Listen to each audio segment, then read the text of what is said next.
مغل اعظم 1960 میں بھارت میں بننے والی ایک تاریخی دور ڈرامہ فلم ہے۔ اس کے ہدایت کار اور پروڈیوسر کے آصف تھے۔ اس کے اہم اداکاروں میں پرتھوی راج کپور، دلیپ کمار اور مدھو بالا شامل تھے۔ اس فلم میں مغل شہزادہ سلیم جو بعد میں نور الدین جہانگیر کے نام سے شہنشاہ بنے اور ایک درباری رقاصہ انارکلی کے عشق کو فلمایا گیا ہے۔ فلم میں شہزادہ سلیم کے والد جلال الدین اکبر اس طلاق کو ناپسند کرتے ہیں، جس کی وجہ سے دونوں باپ اور بیٹا میں جنگ بھی ہوتی ہے۔ اس فلم پر کام کا آغاز کے آصف نے 1944 میں اس وقت شروع کیا جب انہوں نے شہنشاہ اکبر 1605 سے 1556 کے دور حکومت کے دوران میں پیش آنے والے اس واقعے کے بارے میں ایک ڈرامے میں پڑھا۔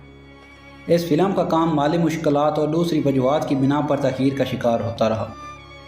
1950 کی دہائی میں اس کی بنیادی فوٹوگرافی کا آغاز ہونا تھا، لیکن اس سے پہلے اس فلم کے ایک پروڈیوسر نے معذرت کر لی۔ اس کے بعد فلم کی کاسٹ کو مکمل طور پر تبدیل کرنا پڑا۔ مغل اعظم اپنے وقت کی مہنگی ترین فلم تھی۔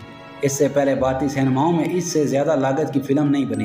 اس فلم کے ایک گانے کا بجٹ اس دور میں بننے والی پوری فلم کے برابر تھا۔ اس فلم کے گانے بھارتی کلاسیکل اور لوک گیتوں سے متاثر ہیں۔ اس فلم میں 12 گانے شامل ہیں۔ ان گانوں کو لتا منگیشکر کے ساتھ محمد رفیع، شمشاد بیگم اور کلاسیکل گلوکار استاد بڑے غلام علی خان نے گایا۔ اس فلم کو موسیقی کے لحاظ سے بھی بالی ووڈ کی بہترین فلموں میں شمار کیا جاتا ہے۔ مغل اعظم کو اس دور میں سب سے زیادہ سینماؤں میں ریلیز کیا گیا۔ اس فلم کے شائقین نے کئی دنوں تک لائن میں لگ کر اس فلم کے ٹکٹ خریدے۔ 5 اگست 1960 کو ریلیز ہونے والی فلم مغل اعظم میں بھارتی فلمی تاریخ کی سب سے زیادہ کمائی کرنے والی فلم ہے۔ اس فلم نے کئی اعزازات اپنے نام کیے۔ اس فلم نے ایک نیشنل فلم ایوارڈ بھی جیتا۔